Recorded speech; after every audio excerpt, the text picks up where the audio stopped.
ام معبد کی جھونپڑی۔ بحر احمر کی ساحل پٹی سے ہٹ کے مقدس کاروان رسالت مدینہ جاتے روایتی راستے کو کاٹ کے شمال سمت دور صحرا کی گود میں چلا گیا۔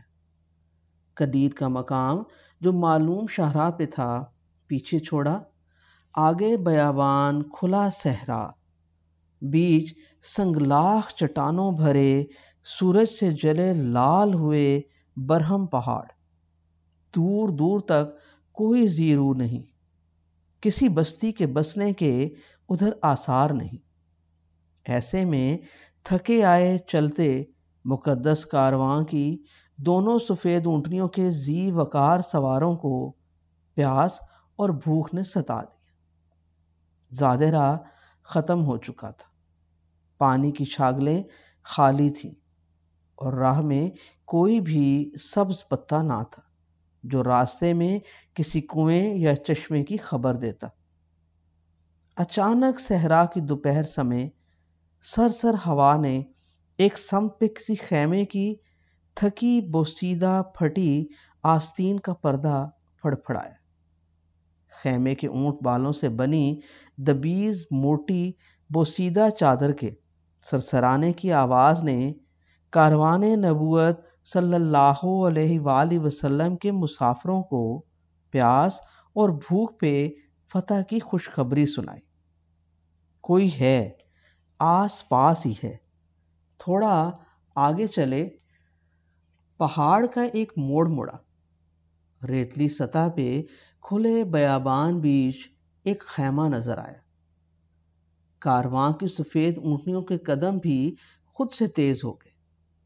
خیمہ ساحل کی طرف پشت کیے سامنے والی پہاڑیوں پہ آنکھیں گاڑے بیٹھا تھا، اور خیمے کے کھلے پھڑپھڑاتے پھٹے دروازے کے باہر 60 سال کے لگ بھگ عمر کی ایک خستہ حال تنومند عورت اپنے خیمے کی چھاؤں میں ایک سنورے ہوئے چوڑے ملائم عنابی رنگ کے پتھر پہ اعتماد سے بیٹھی تھی۔ وہ عورت ام معبد تھی، ام معبد بنت حارث انسی۔ اس کی آنکھیں بھی قریب آتے اونٹنی سواروں پہ تھی۔ اونٹنیاں اور سوار قریب آ گئے۔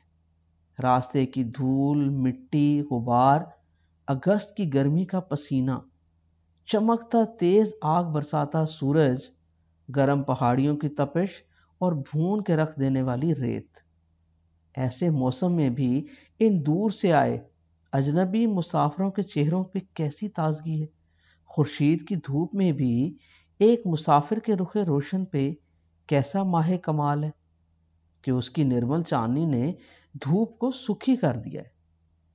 ام معبد دیدے پھاڑے اسی سوار کو تکے جا رہی تھی، حیران تھی کہ دھوپ کے سفر میں، بنجر پہاڑی صحرا سفر میں، کوئی مسافر اتنا تر و تازہ کیسے رہ سکتا ہے؟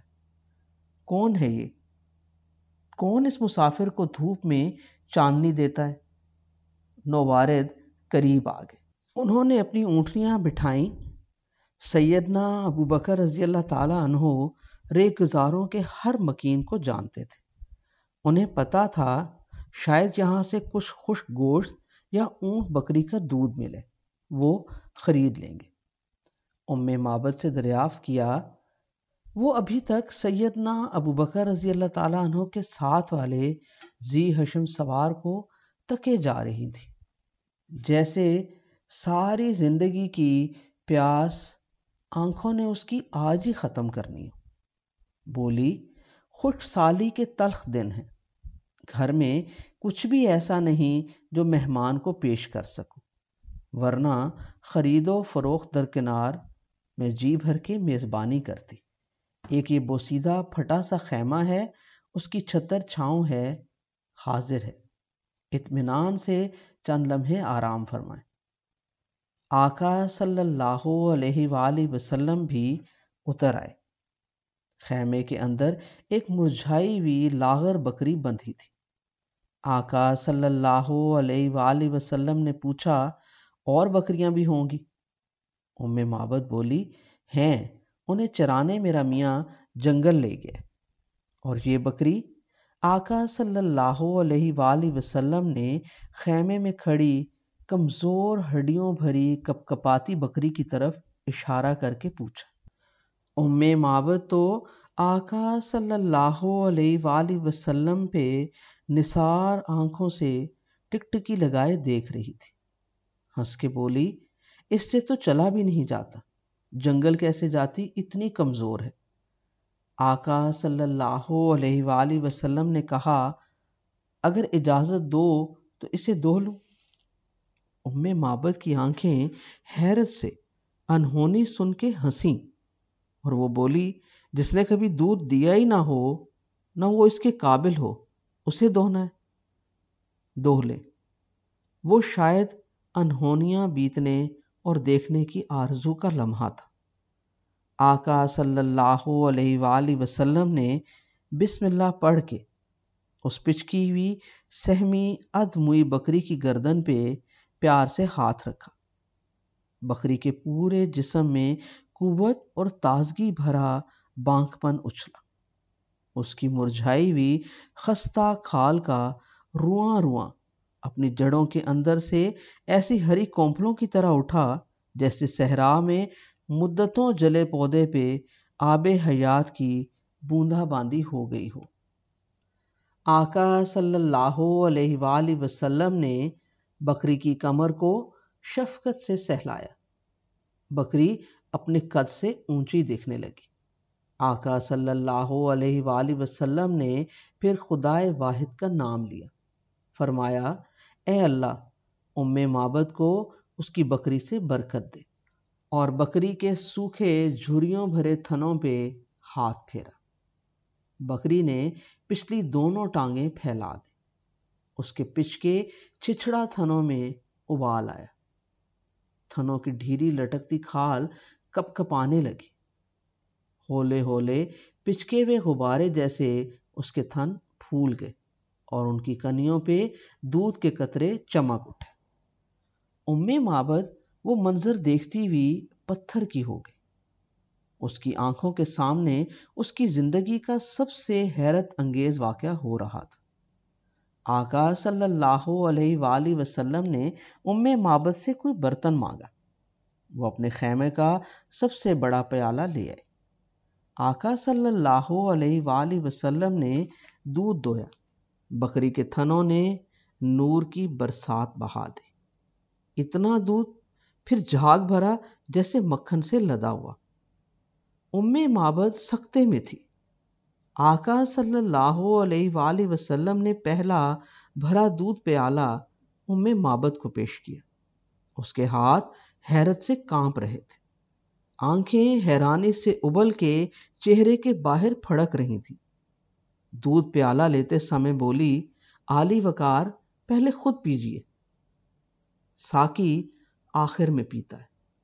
ام معبد نے دودھ کے نور کا ایک ایک گھونٹ پیتے ہوئے نور کائنات کے ضیاء بار خوش آہنگ چہرہ اقدس کو ایسے والہانہ پن سے ٹکٹکی لگا کے دیکھا کہ نور محمدی صلی اللہ علیہ وآلہ وسلم کا ہر پر نور نقش ازبر کر لیا۔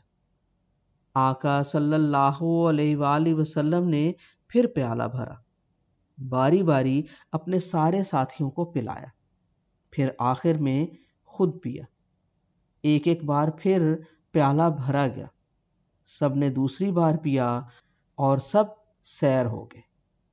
آقا صلی اللہ علیہ وآلہ وسلم نے ام معبد کے خیمے میں موجود باقی برتنوں کو بھی دودھ سے لاد دیا۔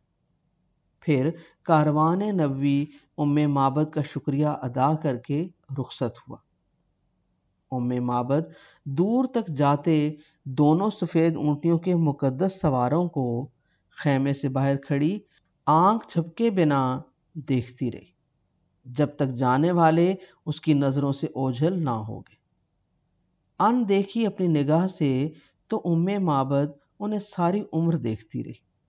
نظروں سے اوجھل ہو جانے کے بعد بھی کتنی دیر تک وہ مبہوت ہوئی، پتھر بنی اسی سمت دیکھے گئی۔ اسے علم ہی نہ ہوا کہ دن اترنے لگا۔ اس کا خاوند صبح سے لاچار بھوکی بکریوں کے لیے گھاس کی کونپلیں ڈھونڈتا ہوا اس خشک سالی میں تھکا، خشک اور پیاسا آ گیا۔ ام معبد کا چہرہ اس سے پہچانا نہ جائے، ایسی آب و تاب جیسے آبدار نگینہ، جیسے ابلتا ہوا چشمہ، رواں ندی، برستا ہوا بادل اور حیران ہوا جہاں۔ ام معبد، مجھے تو بکریاں چرانے کے لیے کوئی گھاس نہ ملی، تم اتنی خوش، حیران اور اچھمبے میں بدلی ہوئی کھڑی ہو، کیا ہوا؟ ام معبد ابھی تک خمار میں تھی، بولی، تم گھاس ڈھونڈتے رہے، باغ سارا کوئی لے کر ادھر آ گیا، دھوپ تم پہن کے پھرتے رہے، کوئی نور کی ادھر برسات بہا گیا، ادھر آؤ۔ اس نے دودھ سے بھرے سارے پیالے ابو معبد کے سامنے کیے اور ساری بات بتائی۔ ابو معبد نے دودھ پیا، اس کی آنکھیں چمک گئیں، بولا، مجھے اس بخت آور، بلند اختر، نیک سرشت شخصیت کا سراپا تو بتاؤ، جو ہماری بے توقیر جھگی میں اپنے نور سے ستارے ٹانک گیا۔ لگتا ہے یہ وہی ہیں بابرکت ترین جن کی تلاش میں قریش بھاگے پھرتے، مجھے بتاؤ تو صحیح وہ کیسے دکھتے ہیں؟ ام معبد کی آنکھوں میں پھر دیکھے ہوئے ماہ کامل کے تصور سے آسمان سے سارے ستارے اتر آئے اور وہ اپنے خیال شائستہ میں کھوئی کھلی آنکھوں میں انہیں بند کر کے ہولے ہولے کہنے لگی، آج حیرت بھرا خوش نصیب دن ہے جو میری ساری زندگی میں پہلی بار آسمان سے اترا ہے۔ آج میں نے کائنات بھر کا سب سے حسین اجلا پن اور پاکیزگی انسانی شخصیت میں مجسم دیکھی، چہرہ پر نور، اخلاق خلائق کی ہر حد سے خوباں، متناسب الاعضاء، جسم پھولوں بھری ڈال، خوش خیال، خوش خصال، کمال حد جمال، نہ پیٹ بڑا ہونے کا عیب، نہ کوتاہ گردن، نہ چھوٹا سر، سر کے بال پورے گھنے لمبے اور میانہ گھنگریلے، بالوں کی سیاہی تیز چمکتی ہوئی، ستواں اونچی سجیلی گردن، مہکتی ہوئی گھنی داڑھی، آنکھوں کے اوپر کٹار پتلی بھویں آپس میں شائستگی سے جڑی ہوئی، آنکھیں موتیوں بھرے جادوئی سیب، لمبی،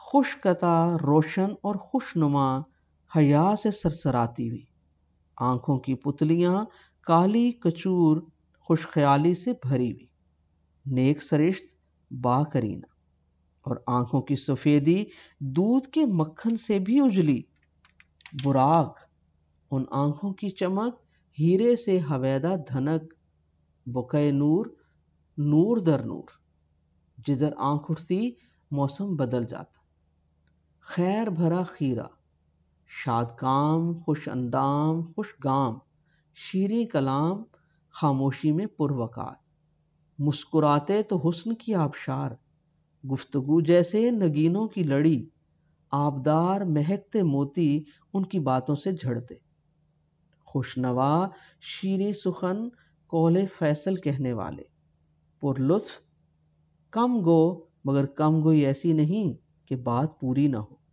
لفظ لفظ موتیوں کی مالا، پھولوں کا گجرا، دل پسند آواز میں سر کے سارے آہنگ، نفیس اور بلند خیال فضول گوئی سے کوسوں دور، شان اور تمکنت والے، دور سے دیکھو تو سب سے حسین سراپے جاہو حشم، قریب سے شیریں مرد ابریشم، گفتار میں فصیح، ابلاغ میں بلاغت، خوشگزار اور خوش رفتار، دیکھنے میں نہ اتنے لمبے کہ قد کی لمبائی چبھے، نہ کوتاہ قد، موزوں قد و قامت، خوش انگ، نرمل بے میل، باسلیقہ اور باوقار کول و کال، دو شاخوں کے درمیان ایک ڈال، دو رفیقوں کے ہمجولی جو انہیں گھیرے رہتے، اپنی انتہا توجہ کے دائرے میں ان کے لفظ سے نکلا ہوا ہر لفظ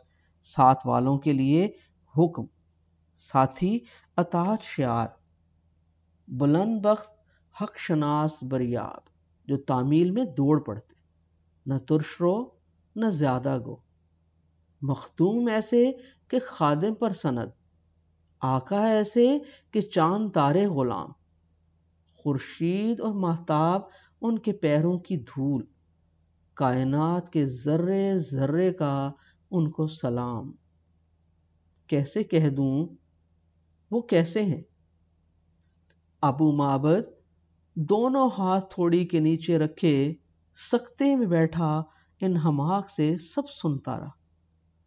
پھر اس کی دھوپ جلے بوڑھے چہرے کی جھریاں سرسرا کے ایک دوسرے پہ چڑھیں، آنکھ سے ایک آنسو ٹپکا اور وہ اکڑی گردن کے پٹھوں کو اپنے ہاتھ سے سہلا کے بولا، اے ام معبد، اگر میں اس وقت آ جاتا تو ان سے عرض کرتا، آقا آپ کی صحبت میں رہنا ہے، مجھے ساتھ رکھ لیں۔ کہتے ہیں اس سے اگلی صبح مکہ کے زمینوں و آسمان بیچ ایک غیبی آواز ابھری جسے لوگوں نے سنا مگر کسی کہنے والے کو نہ دیکھا۔ آواز تھی، اللہ جو سارے انسانوں کو پالنے والا ہے، بہترین جزا دے ان دو رفیقوں کو جو ام معبد کے خیمے میں اترے، جس خشکی پہ وہ دونوں اترے وہاں سے چلے گئے۔ محمد صلی اللہ علیہ وآلہ وسلم اور ان کے رفیق کامیاب ہوئے۔ ام معبد کی جھونپڑی سے گزر جانے کے بعد آسمان نے سفر کامیاب کہہ دیا، مکہ والوں نے سن لیا۔